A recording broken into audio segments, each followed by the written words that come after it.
It's time for good energy, and I'm Dr. Julie, and welcome to Bodyful Day 264. We are talking cuticles and the senses. Today we're talking about the sense of sight, and we're going to talk about how seeing your cuticles can be a stressor, especially if they're all bunged up. And we can also talk about how we can use sight to calm the nervous system so that you are less likely to bite and chew them off. All right, so let's start with the basics. Let's go ahead and take a deep breath in and release. Deep breath in, expand in the belly, expand in the chest, expand in the sinuses, and tuck your tail and release. And sight. So think about, actually, I have a little bit of a hangnail showing up right there, and dirty fingers, covered in ink. Little bit of a hangnail hanging there. So look at your nails and see if there's something that you don't like that you would normally go in. And go ahead and take a deep breath in and release. All right, so remember, our goal is always to work with the healing equation. The healing equation is energy to heal equals good energy and minus stressors.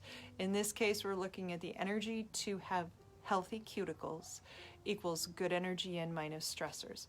And when we think about the sense of sight, it's like, what do we see? Now, that hangnail, oh, get close enough right there. That hangnail is definitely a stressor. Now that I notice it, I'm just sitting there going, I could just pick that off. However, if I do that and I pick it wrong, we all know what happens. It goes down the nail, and now we're left with this huge mark that could potentially bleed and get infected. So, do I pick at that? No, I do the responsible thing and go inside and get the fingernail clippers and clip it off. But why do fingernails, when they're all kind of gnarly and weird, compel us to do things that we know are dangerous or damaging, even though we're like, oh, I just gotta fix it. I'll just fix it. It'll be done. For me, back when I was in grade school and junior high, I developed warts, and they were all around my cuticles. That is where the warts came out in my system.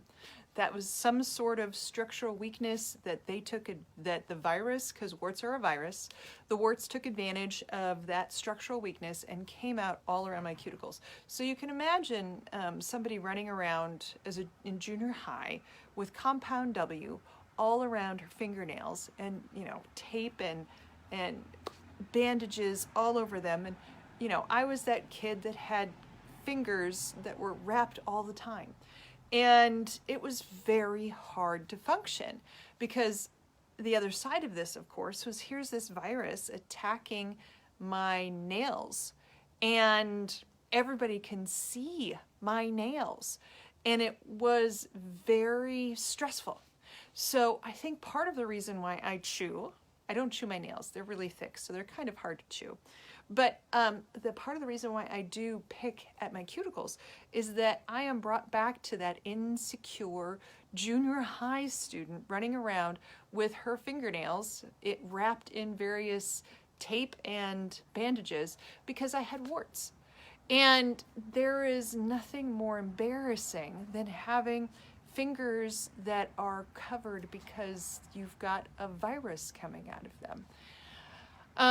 Had somebody said, hey, this is a virus, everybody goes through it, and I'm sure my parents did, it would have been easier, probably not. But because of that, I am particularly tuned into what goes on at the nail bed level, probably more so than most people. And so it's very hard to not see that hangnail there and go, and that's because it's not just a stressor because I see it, it's because it has this huge backstory that comes with it. Every single time I see a hangnail, every single time I see a screwed up cuticle, that backstory has got to come with me all the way up to the future. And that's a lot of crap to drag around. And that's a huge stressor. Not only is the stressor the hangnail that's on my finger, but it's all the garbage that comes with that.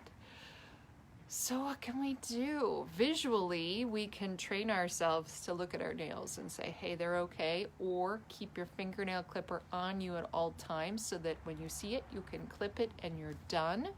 So you can train yourself to not panic about it by looking at them and saying, that hangnail is fine, I'm going to deal with it. And in doing that, you are doing some sort of self-adaptation. You're saying, I can adapt my nervous system and tell it that it's okay to see this. The other part, of course, if you carry the fingernail clipper around with you, you are clipping the stressor off as soon as it happens so that the story doesn't come out of storage and start taking up your space. And you may not think of it while you're sitting there, you may not think of that story. But if you really sat down and said, why do I pick at my nails? There would be a story there that you could unpack.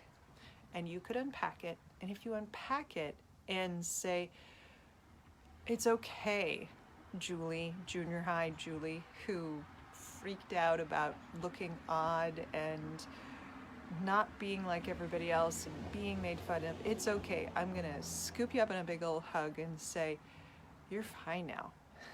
It's okay. You can have nails that aren't perfect, nail beds that aren't perfectly shaped, and you will get along fine. And you can wait until you get a fingernail clipper to clip that off, because junior high Julie is no longer out. Junior high Julie is done. She's had her time, and now it's 47-year-old Julie. And 47-year-old Julie doesn't have to panic at the cuticle. All right, so visual stressors. Again, we're doing a lot of this top-down stuff, or way back stuff. That's coming with you, that's come from the sense of sight and what we see with our cuticles. How can we use the sense of sight to calm ourselves? All right, so we've already talked, we can use the fingernail clipper so that we don't cause any damage, and maybe the idea of having cleanly cleaned cuticles without, gouged cuticles is more soothing to you. So you can get yourself kind of tapped into that. If the reason why you pick and bite is more of a coping mechanism to see everything short and tidy, maybe you need to tap into your inner gestalt. Gestalt is a form of psychology that says the whole is greater than the sum of its parts. Gestalt is the idea of grouping similar things together. So, nails of different sizes go well in a group. Pink bowls around your house. If you've got things that are pink, it doesn't even have to be bowls. If you've got things that are pink, you can group them in groups of pink and say, hey, here's a gestalt, here's a pink group. They don't have to be all the same color, but they are pink. You can group things based on size. You can do this in your house to have a little bit more sameness, because that's what happens with our fingernails. They aren't the same. There's one that's odd, and that's why we pick. Or we chew because we're nervous, and that's not sight related. But if we're looking for the fact that, we chew on our cuticles and everything because we want them to look the same, maybe what's happening is your environment, your visual environment, doesn't have enough sameness in it. So look to see where you can group things by color, group things by theme, group things by size, group things by idea, and put them in little clusters around your house, because they're going to be little groups of sameness that will help you not think about how much the same your nail beds have to be. And that is just a little bit of extra good energy in. All right, so come back for tomorrow. We're going to talk about how a spinning chair, no, I'm not sure how we're going to talk about it. Probably not the spinning chair. How about how the vestibular sense can be used to help heal your cuticles. All right, let's finish it off. Take a deep breath in and release. I'll see you back here tomorrow. Take care.